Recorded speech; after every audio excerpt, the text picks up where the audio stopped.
who's as adamant about his or her position as I am about mine, whom you think is sharp. Seriously, we know that. And another thing, we heard him say that... Hey sports fans, Larry Elder here. Welcome to another edition of And Another Thing. This is edition number 87. If you'd like to be an El Dorado, and I urge you to become one, go to LarryElder.com, fill out the form. You'll get a free copy of Michael and Me. That is my feature-length documentary where I explore the Second Amendment and where I confront Michael Moore, believe it or not. He was at a book signing out here in Santa Monica, California, and I went up to him. He had a bunch of bodyguards around him. I presume they were armed. Hint, hint. And I said to him 3 times, how often do Americans use guns to defend themselves? We know how often they use guns to kill people because you tell us all the time. Tell us how often Americans use guns to defend themselves. And for 3 times when I asked him the question, he didn't answer. Let me tell you something. I recently interviewed a guy named Gary Kleck. He's a criminologist from a university in Florida. And he gives a number of 1.25 million. It used to be 2.5 million 20 years ago. But he said crime has decreased now by half. So the numbers of people using guns to defend themselves has decreased by half. But check it out, Michael and Me. Now for episode number 87 of And Another Thing. President Obama has been president now for 6 years.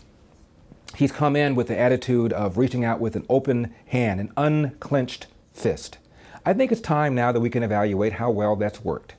Remember when George W. Bush left, the world hated his guts, especially Europe, thought of him as stupid, a cowboy, naive, that he plundered us into a war in Iraq that was not winnable, took our eye off of the war in Afghanistan, the good war. Obama referred to the Iraq war as a dumb war, talked about how the Europeans distrusted us, how the people in the Middle East did not like us because of our attitude, our bullying attitude. He was going to change the debate. After all, he used to live in Indonesia. Pronounces the word Pakistan, to show you how sensitive he is. Well, where are we now? Obama threw the Poles and the Czechs under the bus. That was to get the Russians to help us to stop Iran from getting their nuke. Iran is still getting their nuke with the assistance of, Russia. Russia has now gone into Crimea. They've gone into eastern Ukraine. Lord knows how much further they're going to go. Recently, a number of Russian planes have violated American airspace. Now you have these thugs in Iraq/Syria known as ISIS, terrorizing people. As we speak, there are about 20,000 Christian Iraqis on a mountain somewhere trying to survive. They're being tortured, they're being starved, they're being attacked, all because of their ethnicity, all because of their religion. All of this was predictable because when we pulled out in 2011, Obama's top general said, Mr. President, I know you think it's a dumb war. I got that. I know you ran to get us out of the war. But I'm telling you, if we pull out precipitously, if we pull out without a residual force, there's going to be a bloodbath, and it's going to be on your hands. Now, if you're President Obama and you're advised that, and he was, you have a couple of options.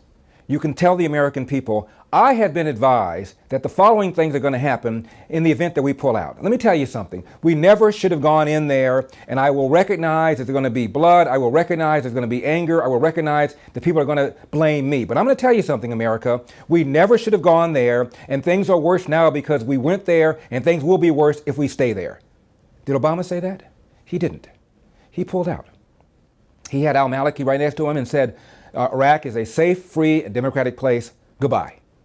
He didn't say, as he later on said, well, I wanted to negotiate a status of forces agreement to stay there, but those guys kept putting all sorts of stupid conditions, so therefore we left. The reason we know that's not true is because any self-respecting CYA politician would say, I warned him that we wanted to stay there with a residual force of X thousand numbers of people. He wouldn't do it. He gave us all sorts of unreasonable terms and conditions. Therefore, we bugged out. It's on him, not on me. Any politician anticipating what the generals told him and believing what the generals told him would have done that. Obama didn't believe him. I hope you enjoyed this small excerpt. If you want to see the full video, got to be in El Dorado. Go to my website, LarryElder.com, log in, fill out the form. It'll cost you about $4.75 a month, or about the price of a mocha frappuccino latte at your favorite coffee house. As you can tell, I don't like coffee. I'm a tea drinker. See you next time.